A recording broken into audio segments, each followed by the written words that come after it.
My name is Brandon Jones, and I got a problem. After a horrible senior season of high school football and poor grades in the classroom, I lost my scholarship offer to the University of Kentucky. Not only that, but I just found out I got a baby on the way. Now, instead of the big stadiums and the screaming crowds, I'm headed to a junior college. My goal is to earn a scholarship offer to a Division I school and eventually get an NIL deal that'll allow me to provide for my family. But first, I must play at least one full season of JUCO football while maintaining at least a 2.3 GPA.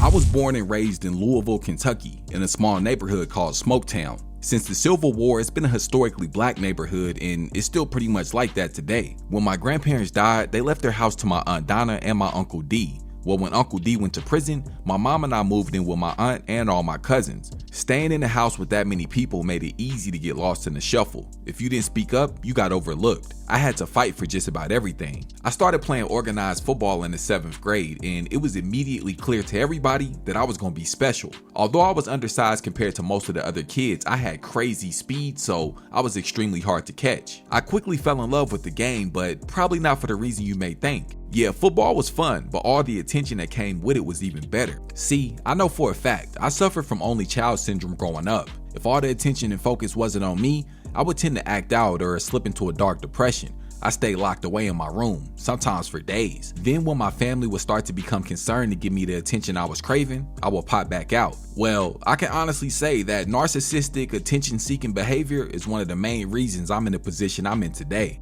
I built up quite the buzz playing Pop Warner, so when it was time for high school football, I knew the expectations would be high. I spent that entire summer before school started working on my game. Me and my homie Nasir would probably get to the field at like 10 a.m. and we wouldn't leave until damn near midnight. I knew the coaches would probably say that I was way too small to be playing running back, so I had officially made up my mind that I was now a slot receiver. Going into my freshman year, I was terrified because I didn't know what to expect. I swear, high school is like a world of its own. No, I mean like seriously. You got the rich kids and the poor, you got the weirdos and the junkies, the jocks and the gangbangers, the essays, the Asians. Look, I didn't know where I was gonna fit in. I was just hoping I didn't get my ass whooped. For the first week or so of my freshman year, I just stayed to myself because I really didn't know anybody. I mean, of course, I had a few friends there from middle school, but other than that, I was basically a loner. But when the football season started, I made sure everybody knew my name. Now, since I was still a freshman, I had to pay my dues. I got the ugly helmet and the huge shoulder pads. I wanted a single digit number, but I got 81. You know how it is when you're a freshman, but after just 2 games, everything changed. I got moved up to varsity and never looked back. I started off on kick returns, then I started getting a few reps at receiver. Before I knew it, I was not only the starting receiver, but I was a key piece to our offense. Over the course of the next 3 years, I completely dominated high school football, racking up awards left and right. 2-time second team All-American. I got selected as a first team All-American my junior year. Scouts from all over were attending my games and I was getting letters to the house every day. I mean, everything was going great. Well, that was until my 17th birthday. I remember like it was yesterday. My mom and my aunt put their tax returns together to surprise me with a car for my birthday. It was a 2015 Chevy Malibu. It was only about $6,500 and it had a few problems, but man, I love that thing. See, having a car in high school instantly makes you 10 times more popular. Not only that, but I was already a local star because of my achievements on the football field. So those two things combined basically made me a legend. Up until that point, I was a focused and disciplined student athlete, but it's like as soon as I got those keys in my hand, everything started going downhill. I was never at home anymore. I was always in traffic. I was never at school anymore. I was always skipping class with some random girl that I hardly even knew. My grades had dropped extremely low and I was in danger of becoming academically ineligible. My football coach knew this wasn't like me and he was concerned, so on a random Wednesday afternoon, he pulled up to my crib. So go ahead and talk to me, Brandon. Man, what's going on? I mean, I don't know, coach. I just been chilling. I don't even know why everybody's so concerned. We're concerned because we all want what's best for you. I mean, you worked your ass off to get to this point, and now you just want to chill. That don't even make no sense. Come on now, coach. You know me. When it's time for the season to start, I'll be more than prepared. Football is the least of my concerns. The last thing I would want you to do is slack off in the classroom and end up losing your scholarship you worked so hard to get. Or even worse, get careless out here and end up with a baby. You've got a real opportunity to make it out here. And I would hate to see you blow it. I knew everything coach said to me was right. I laid in my bed that night wide awake. I couldn't sleep because I felt guilty. I knew I had been slacking and taking my talents for granted, and if something didn't change, I could potentially lose everything. I'm sure you've heard the saying, a hard head makes a soft ass, right? Well, I never knew what that meant until I found myself in the exact situation my coach had just warned me about. After that conversation we had, I got back focused for about a week or so, but then I was right back to my old ways. Before I knew it, I found myself academically ineligible to play football, and I got the news I had a baby on the way. My senior year was a disaster. I only got to play in the last 3 games of the season, and as expected, I didn't do well at all. Once Kentucky got word of my academic suspension, they snatched my scholarship offer away faster than they gave it to me. Knowing I'd be a father soon, I wanted to make sure I was in a good place financially, so I picked up a little part-time job at Wingstop in the evenings after school. I ain't gonna lie, it was a little bit embarrassing at first, but I was doing what I had to do. At this point, I had completely given up on the thought of playing football anymore, to be honest. Depression had set in, I started to gain weight from all those damn wings and work.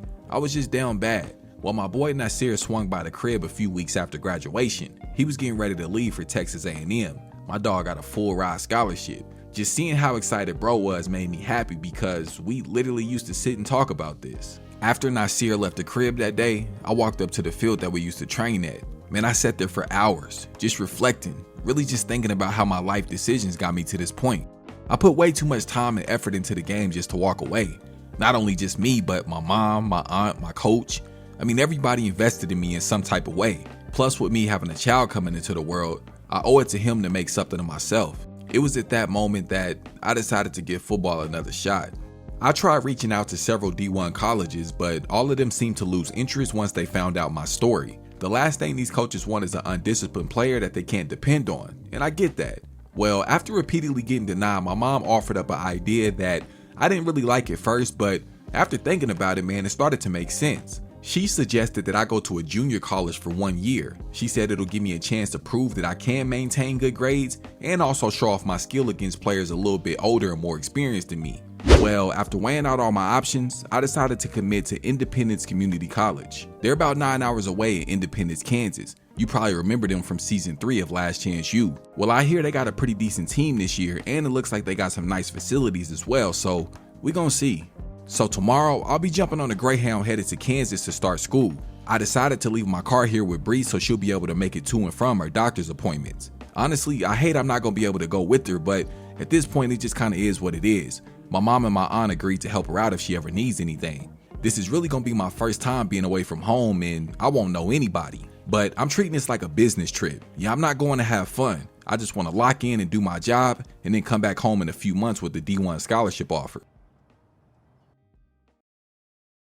Coming into camp, the coaches had me rated as an 85 overall, which honestly wasn't too bad. But I noticed they had me listed as the 3rd string receiver on the depth chart. Now, that's where I had a problem because I knew damn well there wasn't 2 other receivers better than me on this roster. So I made it my personal goal to move up to at least the number 2 position by the time the season started. Early on in camp, things were a bit tough. I realized there was a major skill difference between the guys I was used to playing against in high school.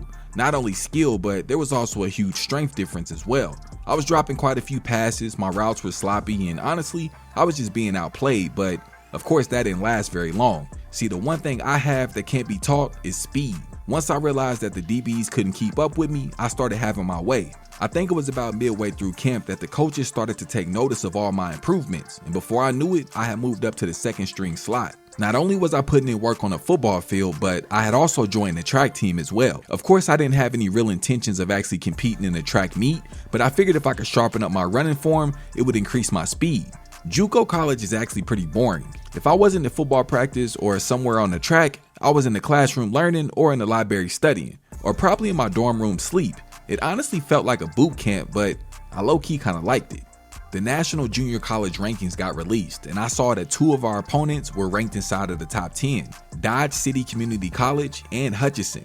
Now this was great because I knew all the scouts would be watching these 2 games, which only meant that that was another opportunity for me to shine. Not only that, but Hutchinson was the favorite to win the JUCO championship this year. So if I was able to have a great game versus them, I could really put my name on the map. Coming into the first game of the season, I was looking to send a message early. We'd be at home versus the Butler Grizzlies, and it was clear that we were the far better team from kickoff. All the time I put in on the track during the preseason paid off immediately as my breakaway speed was way too much for the defense to handle. I scored my first touchdown in my young college career. While I was here at the JUCO level, I definitely wanted to focus on improving my run blocking because I knew that would be a major requirement at whatever school I went to next. But on our next possession, I would find the end zone again on the deep post route. Even though I was just a freshman, I was getting looks early on in our first game, so that tells me that I must have really did my thing in fall camp because the quarterback showed he had a lot of confidence in me. I was off to a great start, and it was beginning to look like there was nothing the defense would be able to do to slow me down. But I took a pretty hard hit to the chest right before halftime, and that would have me sidelined until midway through the third quarter. Once I got back on the field, we had a pretty comfortable lead, but coach was still aggressive with his play calling. This was a good sign of what's to come because, as y'all know, my goal was to pad my stats as much as possible. That way I can get the attention from those D1 schools. We went on to beat the Grizzlies pretty easy in what was a good overall team win. Although I went down with a minor injury, I still had a hell of a day and put up some crazy numbers for my first game in college. Our first road game of the season came against Garden City. Now this was our first big test. Everything that could go wrong went wrong. But you never know how good you are until you face some adversity, right? Well, down by 7 points in the first quarter, we had just started our drive up the field, but a big hit by the Garden City defense led to a fumble. Luckily, our defense was able to force the 3 and out, but on our very next possession, I called for the ball while running through traffic. My quarterback put his trust in me, and unfortunately, I wasn't able to come through, and the play resulted in an interception. That was 2 back-to-back turnovers on 2 back-to-back drives. All the momentum was with Garden City, so if we was gonna get back into this game, we definitely had to get the ball moving upfield. Coach put us all together on the sideline and told us to just calm down and work through our offense. So when we got back on the field, that's exactly what we did. That same post route that resulted in the interception in the first quarter is the same post route that led to my first touchdown of the game. I gotta give credit to my quarterback Justin, man. He saw me call for the ball and he didn't hesitate to throw it to me. Trailing by just 3 points to start the third quarter, the game had become a shootout. Garden City wasn't taking a step back and we for sure wasn't going nowhere. I was looking to make an impact on the game in any way I could, but I got a little bit overzealous. I realized in this game that my attack for the ball could be a lot better, so that's something I need to work on going forward. We were able to push the defense back to right outside the red zone. Then my boy Justin threw an absolute dart to our tight end who found his way into the end zone, giving us the lead. Luckily, our defense was able to get the stop as well, so we got the ball right back before the end of the third quarter. They say real playmakers step up and make plays when it's needed the most. Well, I had the go route and I completely burnt my defender, moving us right outside the end zone, and we were able to score on the very next play. But unfortunately, the game wasn't over as Garden City came back with 2 scores of their own. We had 43 seconds to try to win the game. Somebody needed to step up and make a big play, so who better else to do it than me? I caught the ball in the middle of the defense and took the top off, breaking 2 tackles and running in for a touchdown. I think it's safe to say that this game a star was born, cause hey bro, I did my thing. But yet again, Garden City refused to give up as they were able to get a field goal, tying the game and sending it into overtime. On 3rd and 8 before breaking the huddle, Justin told us like, bro, just get open. I did just that. I thought I was wide open in the middle of the end zone, but he actually decided to throw directly to the Garden City defender. Luckily, he wasn't clutch enough to catch the interception, and my boy caught it for the touchdown. We actually went on to take the victory on the road in overtime by just 1 point. We were 2-0 on the season, and we were coming off a hard-fought victory versus Garden City. Now we were back on the road versus Dodge City. The team was in pretty good shape, not too many injuries. I mean, of course we were a little banged up, but everybody was still ready to go. Now, I had started to build a small buzz. Now, I wouldn't say I was becoming a star of the team or anything like that, but it was clear that I was definitely becoming a go-to target in our offense. But it was also equally clear that I still had a lot more work to do. Yeah, I didn't have a problem getting open or beating my defenders in one-on-one coverage, but it was the zone coverages that would always give me a problem. And that's really because I wasn't aggressive enough or getting good position while the ball was still in the air. That's definitely something I have to work on because the defenders only get bigger and stronger on the next level. We had jumped out to an early 4-point lead and I was quietly having a hell of a game. Like, bruh, I was doing everything but getting into the end zone. I pulled off like 6 big plays before halftime. And see, there again is just another example as to how I'm not aggressive enough when the ball is in the air. But it's all good though. That's what JUCO is for, man. We only gonna get better. But look, we were able to jump out to an 11-point lead going into the second half. But unfortunately, that touchdown at the end of the second quarter would be the last touchdown that we scored all game. Bruh, Dodge City came out and scored back to back to back. I don't know what our defense had going on, but it definitely wasn't nothing good. I tried to do my part, but unfortunately it wasn't enough as we suffered our first loss of the season. To be honest with you, I much rather would have been blown out because anybody who's played sports, they'll tell you, man, those close losses hurt way more than when you get blown out by like 30 or 40 points. But hey, man, it is what it is. We were finally back at home taking on the Coffeeville Red Ravens, or something like that, whatever their name is. But anyways, the team morale was still pretty high and everybody was still pretty focused. Me personally, I was definitely still locked in because our next game was versus Hutchinson. And I knew that would be my moment to shine and let everybody know that I was the real deal. So I couldn't afford to get unfocused. We jumped out to a huge 21-3 lead. And the crazy thing is the game had literally just started. It was only the beginning of the second quarter. Yeah, man, we was putting the beating on them Red Ravens. But see, it's games like these that you should really use to work on your craft. While everybody else was having fun sea-walking on our opponent, I was actually working on my craft. Yeah, every time I saw the opportunity to call for the ball, bruh, my hand was in the air and my quarterback was actually rocking with me. Yeah, he threw it my way just about every time. My performance in this game actually earned me National Offensive JUCO Player of the Week. Now, yes, it was just JUCO, but that's cool, bruh. I needed all the clout, all the momentum, and all the attention going into that Hutchinson game. So, hey, it couldn't have came at a better time. The number 5 ranked team in all of JUCO football. Yeah, they were number 3, but they had a loss on the season just like us. But anyways, the 5th ranked team in the nation, bruh. The Hutchinson Blue Dragons were in front of us, and it was time for me to put on a show. This was my moment, bruh. All the scouts in the nation have been watching Hutchinson. So for me to come out here and put on a show, that would raise my stock through the roof. I knew coming into this game that the stakes were high. I knew if I had a great game, all the buzz that I lost when Kentucky pulled that scholarship away from me would come rushing back all at once. So I went out there and played like a madman. I literally had the best game I think I've ever had. I'm talking about like even since way back in middle school. I put up video game like numbers. I think I'm speaking for everybody when I say that they definitely weren't as tough as we expected. Now, I'm not saying they were a hype job or overrated or anything like that, because they definitely were good, but I honestly think we was just so motivated and so locked in that they didn't stand a chance. We went on to beat the brakes off the number 5 team in the nation, and honestly, I think that was all we needed to get our mojo back, because after the game, bro, everybody was on 10. All right, bro. Look, maybe I spoke a little bit too soon, man. Yeah, maybe I spoke a little bit too soon about us getting our mojo back and us standing on business and all that, because our next game, we was back at home taking on Pitt State, and bruh, we was trash. Like, I don't know what was going on, man, but we couldn't move the ball to save our life. It was almost like it was our first time playing together. You know, every time we got the ball, it resulted in a turnover, interceptions, fumbles. I don't know what was going on, man. But if you didn't notice, in this game versus Pitt, I was lined up on the left side of the field. Well, that's because I got moved up to the number 1 spot. Yeah, I became the number 1 wide receiver on the team.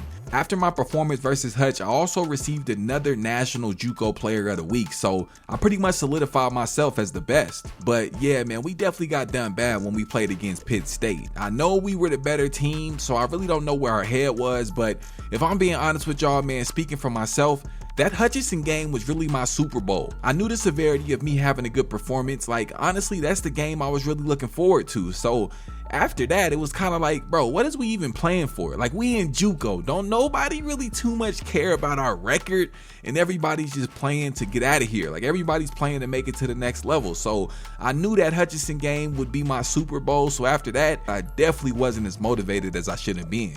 And what would be the final game of my JUCO career? We'd be on the road taking on Tulsa Community College. Now, they were actually the number 1 ranked JUCO in the nation. Yeah, they were a lot better than Hutchinson, and honestly, it kind of showed on the field. But at this point of the season, I have received offers from just about every college in the nation, so it was quite obvious that I'd be going D1. Not only that, but it wasn't like we was playing for no championship, so honestly, I wasn't really giving it my all. The only thing that was on my mind was to not get injured. But to be honest, bro, I was a little bit concerned because they were very good. Like, I struggled quite a bit during this game. I think it was 3 or maybe even 4 different times that the quarterback passed my way, and it led to an interception. I can give all the excuses in the book as to why I wasn't taking the game serious, but this game was really an eye-opener as to why I cannot afford to get comfortable. It's always somebody looking to take my spot, and it's only going to get worse the further I advance in this game. We went on to lose our final game of the season, and it was never really close. I mean, if I'm being real, we got blew out, man, but it was what it was. None of the coaches were too upset. None of the players really cared. Everybody on the team was just focused on their next move. You know, some guys would be here next year, and some guys were moving on to bigger and better things. Me personally, I already knew I was going D1, so hey, I was just ready to close out this chapter and head back home so I could see my shorty.